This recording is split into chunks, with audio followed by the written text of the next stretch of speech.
Call of Duty: Modern Warfare 2, released in 2009 by Infinity Ward, faced a Herculean task, following up the monumental Call of Duty 4, Modern Warfare and the brutally raw World at War. COD 4 revolutionized the FPS genre with its cinematic storytelling, while World at War raised the stakes with its unflinching portrayal of World War II's horrors. With the gaming world's eyes on Infinity Ward, the pressure was immense. How do you craft a sequel that matches the intensity of COD 4's geopolitical thriller and the visceral passion of World at War? To the public, it seemed an impossible challenge, but Infinity Ward delivered a masterpiece that not only met expectations, but surpassed them, arguably crafting the most compelling sequel in gaming history. Modern Warfare 2's campaign is a roller coaster of high stakes, cunning villains, shocking betrayals, and relentless action, weaving a narrative that feels both epic and personal.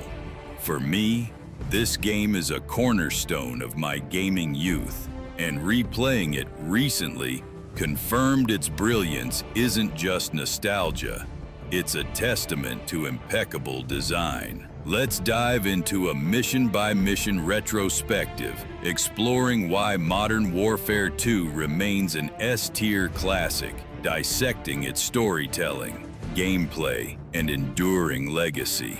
The game picks up 5 years after Call of Duty 4, where players, as Soap McTavish, took down ultra-nationalist Imran Zakhaev alongside Captain John Price.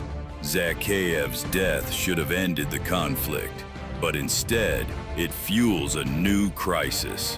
Vladimir Makarov, a cunning extremist, exploits Zakhaev's martyrdom to seize control of Russia, rallying ultra-nationalists against the West. Relations between Russia and the US are at a breaking point, setting the stage for a global war. The campaign splits between two perspectives: Private Joseph Allen, a U.S. Army Ranger, and Sergeant Roach Sanderson of Task Force 141, an elite Special Forces unit. Unlike previous Call of Duty titles, where one perspective often outshone the other, Modern Warfare 2 balances both narratives masterfully, delivering grounded military action through the Rangers and high-octane covert operations through Task Force 141. The loading screens, a hallmark of the Modern Warfare series, enhance the storytelling with dynamic visuals, maps, satellite feeds, and news reports, paired with iconic voice acting. These interludes, brimming with tension and context, ensure players are never disengaged, setting the tone for each mission's stakes. The campaign opens with SSDD, same shit, different day. A tutorial mission echoing COD 4's FNG. Players control Private Allen, demonstrating combat basics to recruits under Sergeant Foley's guidance. The bustling Afghan base, filled with soldiers, training, and vehicles rolling by, creates an immersive atmosphere. It feels alive, I noted, recalling how the camp's chatter and activity pulled me in as a kid. The mission culminates in the pit, a timed obstacle course that recommends a difficulty based on performance. My first run as a 9-year-old was a mess, landing me a recruit suggestion, but retrying until I hit hardened felt like earning Foley's respect. This mechanic, like its COD 4 predecessor, ties gameplay to narrative, mirroring Alan's need to prove himself. The mission's simplicity belies its purpose, grounding players in the Ranger's world before the chaos unfolds. Team Player thrusts Alan into urban combat in Afghanistan under General Shepard's command. Shepard, voiced by Lance Henriksen, exudes authority, reloading a revolver amid explosions with a chilling calm. His opening speech, "We are the most powerful military force in history, but it matters who's swinging the biggest stick," sets a tone of unrelenting resolve. The mission introduces the complexities of modern warfare. Enemies blend with civilians, and rules of engagement restrict firing until fired upon. Fighting through streets in a school with RPGs raining from rooftops underscores the dirty nature of urban combat. "You're fighting in classrooms," Corporal Dunn remarks, highlighting the war's intrusion into civilian spaces. While less flashy than later missions, Team Player establishes the Ranger's grounded perspective and Shepard's commanding presence, preparing players for the escalating conflict. Team Player thrusts Alan into urban combat in Afghanistan under General Shepard's command. Shepard, voiced by Lance Henriksen, exudes authority, reloading a revolver amid explosions with a chilling calm. His opening speech, "We are the most powerful military force in history, but it matters who's swinging the biggest stick," sets a tone of unrelenting resolve. The mission introduces the complexities of modern warfare. Enemies blend with civilians, and rules of engagement restrict firing until fired upon. Fighting through streets in a school with RPGs raining from rooftops underscores the dirty nature of urban combat. "You're fighting in classrooms," Corporal Dunn remarks, highlighting the war's intrusion into civilian spaces. While less flashy than later missions, Team Player establishes the Ranger's grounded perspective and Shepard's commanding presence, preparing players for the escalating conflict. Cliffhanger shifts to Task Force 141, with Roach and Captain Soap McTavish, now a seasoned operative, infiltrating a Russian base in a blizzard. The mission's icy Kazakh mountain setting is stunning, with Soap's cigar-smoking bravado on a precarious ledge, cementing his badassery. "I thought he was Captain McTavish until way later," I laughed, recalling my childhood confusion over Soap's identity. The duo must recover an ACS module, a satellite device distinguishing friend from foe, stolen by Makarov's forces. Equipped with heartbeat sensors, a novel attachment at the time, players navigate the snowstorm, relying on stealth.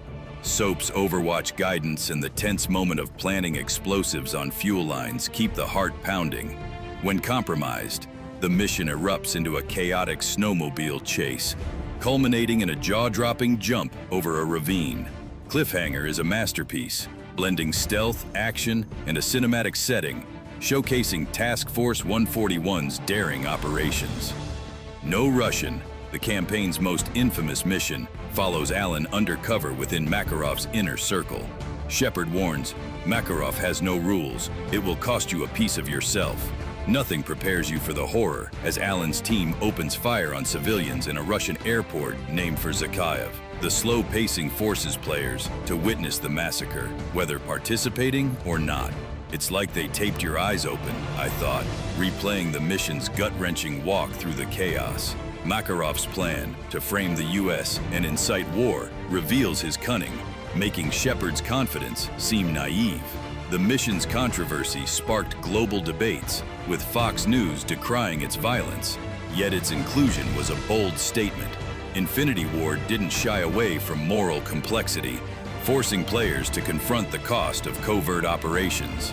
No Russian sets the campaign's stakes, nothing is off limits, and Makarov is a villain who might win. Takedown shifts to Brazil, with Task Force 141 pursuing a lead on Makarov's arms dealer. The Rio favelas are a vibrant, chaotic setting with militia swarming from rooftops and alleys. These missions were tough as a kid, I recalled, frustrated by shotgunning enemies spawning behind me. Soap's WWE-style tackle of the target from a window is pure spectacle, reinforcing his larger-than-life persona. The mission's philosophical death quotes, "The life you knew is gone," add depth, softening the sting of frequent deaths. While light on story, Takedown showcases the campaign's diverse settings, contrasting the snowy isolation of Cliffhanger with urban sprawl. Wolverines is a gut punch, depicting a Russian invasion of the US enabled by the copied ACS module. The mission opens with desperate radio chatter as enemy jets swarm I-95, catching the US off guard. Driving through a suburban neighborhood, homes and fast food joints like Burger Town under siege evokes visceral emotion. Seeing your average American town torn apart hits hard, yeah, I noted. Reflecting on the mission's emotional weight, players defend key locations, using sniper rifles and predator drones in a tower defense-style stand. The setting, music, and radio chatter amplify the desperation, making Wolverines an iconic mission that proves Infinity Ward's commitment to both sides of the story. Hornet's Nest continues Task Force 141's pursuit in Brazil, with Roach navigating the favelas to escape after capturing the arms dealer. The mission's relentless pace and rooftop chases are thrilling, though story-wise, it's a bridge to the next act. Nikolai's helicopter rescue adds continuity from COD 4. Exodus returns to the Rangers, tasking Alan with destroying anti-air guns in a Virginia suburb to evacuate civilians. Controlling an armored vehicle adds variety, but the mission's purpose, securing a high-value individual and documents, feels ambiguous. I never connected the dots on this one, I admitted, curious if others caught its significance. The only easy day was yesterday sees Task Force 141 infiltrating Russian oil rigs to secure hostages before assaulting the Gulag. The submarine launch torpedo approach and ocean setting are breathtaking, with breach and clear gameplay keeping tension high. The Gulag follows, a castle-turned-prison where Roach's team seeks prisoner 627. The mission's scale, chopper sniping, courtyard battles, and dark corridors is unmatched. Discovering 627 is Captain Price, who returned Soap's pistol from COD 4, is a nostalgic high. The reunion had me grinning ear to ear, I recalled, loving the callback. The Navy's bombing forces a desperate escape, cementing the Gulag as a fan favorite for its action, story, and setting. Of their own accord, places the Rangers in a devastated Washington, D.C., with the Washington Monument in ruins. Fighting through office buildings to secure an evac site, the mission's visuals, burning skies and shattered landmarks, evoke despair. A helicopter crash leaves players battered, facing overwhelming odds until a blinding light interrupts. Second Son reveals Price's plan. A nuclear missile detonated in the atmosphere, creating an EMP that disables electronics. From an astronaut's perspective, the explosion's scale is awe-inspiring. On the ground, the EMP's chaos, crashing helicopters and eerie silence, forces manual callouts, amplifying tension. Whiskey Hotel concludes the Rangers' arc, with players racing to retake the White House and signal friendly forces with green flares. The mission's hope amidst ruin, like The Empire Strikes Back, leaves players yearning for revenge, perfectly setting up the trilogy's finale. Contingency returns to Task Force 141, with Roach and Price infiltrating a Russian submarine base. The stealthy sniper opening contrasts the prior mission's chaos, while Predator missile strikes add satisfaction. Price's solo mission to launch a nuke underscores his radical resolve. Loose Ends sees Roach and Ghost storming Makarov's safe house, with intense breach and clear sequences and a grueling defense against endless enemies. The Betrayal, Shepard killing Roach and Ghost, shocks. I was speechless, I recalled, stunned by the twist.